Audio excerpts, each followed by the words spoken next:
So, we have a couple choices now. We can either do this the easy way, or we can do this the hard way. What do you want to do? Yeah, you're right. You know what? This was the easy way. This was more fun. I'm glad you recommended this. This is so much better. It's not what you thought it was going to be, is it?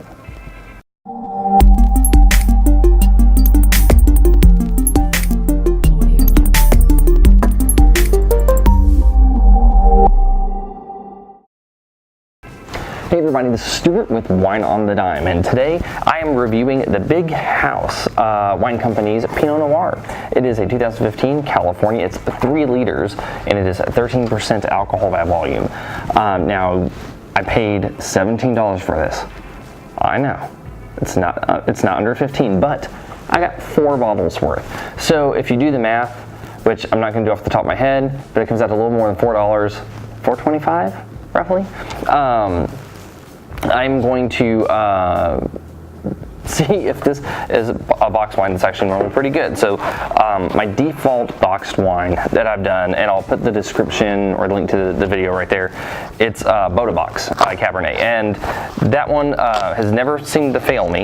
It always seems to be pretty good for the $1 per bottle, and if I need a box wine for an event or a horrible weekend, I'm gonna probably default to Boda, but it's always good to try new ones. So let's get this box going. So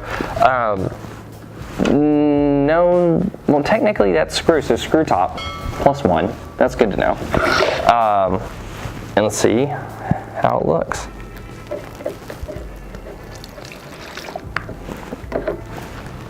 Easier to pour a small sample when you have a screw top, especially a little valve control.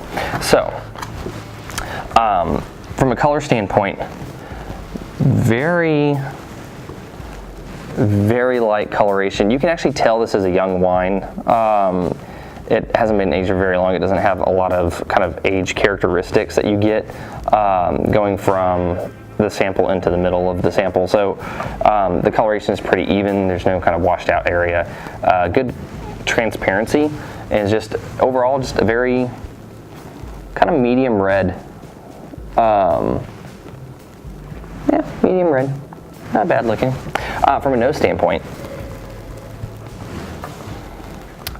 that's interesting. It's very interesting. It's a little bit spicier smelling than I thought it would. There's kind of like an element, so I'm getting like what smells like a cinnamon. Maybe like a hint of like clove, something like that. There's some interesting things coming out of this.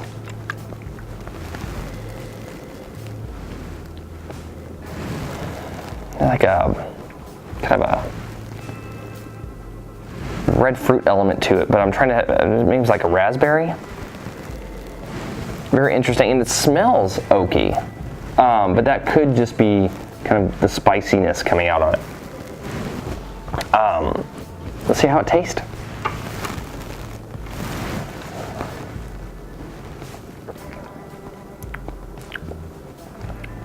Okay, so probably about a medium acid.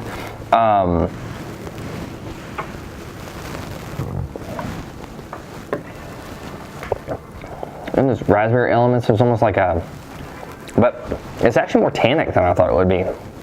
It's kind of pulling the moisture out of my mouth.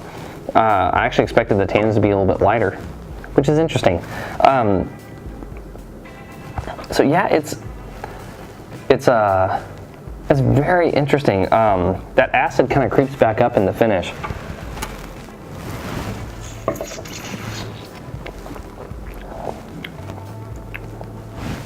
Yeah, I mean, I'm having a hard time with this one as to what I rate it. So, I have a feeling that this one is going to be I'm giving it an okay. It's not bad. Now that I have a box of it, I'll probably enjoy it throughout the week. And just kind of drink it and get rid of it. But it's not one of those things where like I'm gonna actively go out and seek this again. It's not bad. If you have some options, you want a Pinot Noir, this could be good. Now another thing, if you have people who aren't like super picky about their wines, then this could be a good one for the upcoming holidays.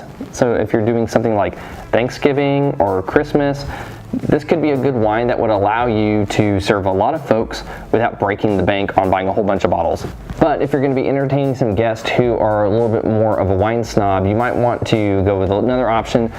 So like the L'America that I reviewed on the wineonthedime.com blog a long time ago, that was pretty good. Sawbuck was good. What was the other one? Castle Rock was good, especially if you want something that's a little bit more Christmassy. Castle Rock had a lot of really good like cinnamon and kind of nutmeggy type elements. It was a very kind of a Christmas holiday wine in my opinion. Those were good options. And then if I remember correctly, Kendall Jackson's Pinot Noir, either their reserve or their regular, is in Wine Enthusiast top 100 under $15. So that's going to be another option for you if you want to do that one. So just in general, you have some options, but if you want to go for the big bang for your buck and they're not picky, this one's not going to suit you wrong. Anyway, this has been Stuart. Hold on a second. This is so much better.